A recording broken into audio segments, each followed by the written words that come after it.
interference, total nothingness.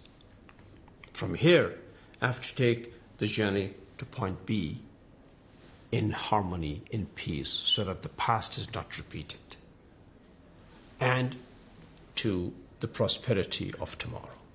It will be a very difficult journey in which I will make mistakes, in which the donors will make mistakes, in which the international community will make mistakes, in which there will be honest mistakes, in which there will be malicious elements as well. So it's a tough task, but we have done well. We have made mistakes, but we have also done very, very well. We are grateful for the international community for what they have done. Without them, Afghanistan would have been nowhere. But it's a journey that's tough and difficult. A journey, if you take all things considered, has been done very well.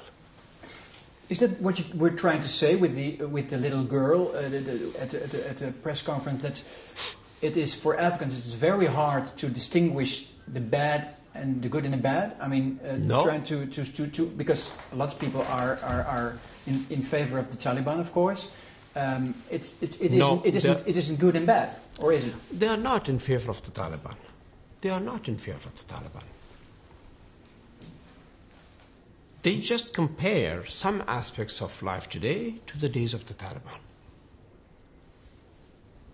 In the days of the Taliban, you could easily travel from Uruzgan to Kandahar to Kabul for various reasons. They had one command. For them, the black and white was clear, and the interference from the neighbors was on their side, not against them. Today, we are building institutions. We're not having private armies, personal armies. We're trying to build state institutions in which the country has to accommodate all elements. Professional forces, loyal to the state, not loyal to individuals. We are fighting terrorism, who were in power then, backed by forces from outside, from Al-Qaeda and others. Of course, if I'm a civilian, if I think in absolute security terms, I would say I was safer under the Taliban. But then, under the Taliban, life was like in a grave.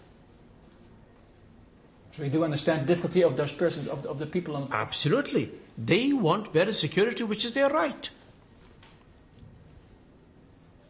They have better food today, they have better schooling today, they have better health today, they have better opportunity today, they have democracy today, they have freedom of the press today, they have all of that. They have a parliament today, they can go to the elections. But for a family, a daily concern is not democracy. A daily concern is not whether they have a parliament. A daily concern is security and food. And that's what the Taliban give them. The Taliban didn't give them that. The Taliban had zero tolerance for life. And the Taliban were backed by the very people who are now causing insecurity. The Taliban were the cause of insecurity then and are the cause of insecurity today in a manner. So in our situation, it is no excuse not to have security. Do I make myself clear? It is no excuse. Neither the Afghan government nor the international community. We cannot offer excuses to the Afghan people for not having security. We must bring security to the lives of the Afghan people by any and every means. But the comparison between us and the Taliban is vast. Vast positive in our favor, vast negative in their case. I'd like to show you one last fragment. Yeah, one last question. Good, go ahead. Very short.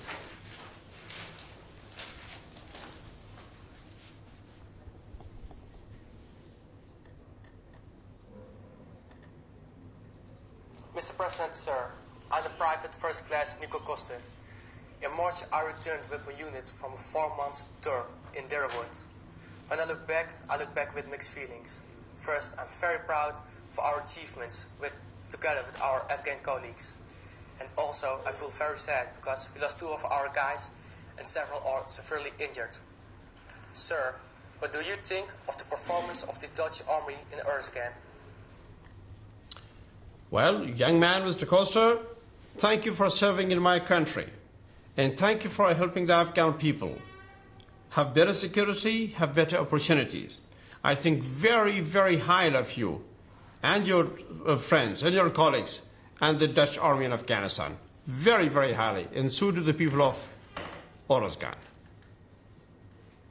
Good luck.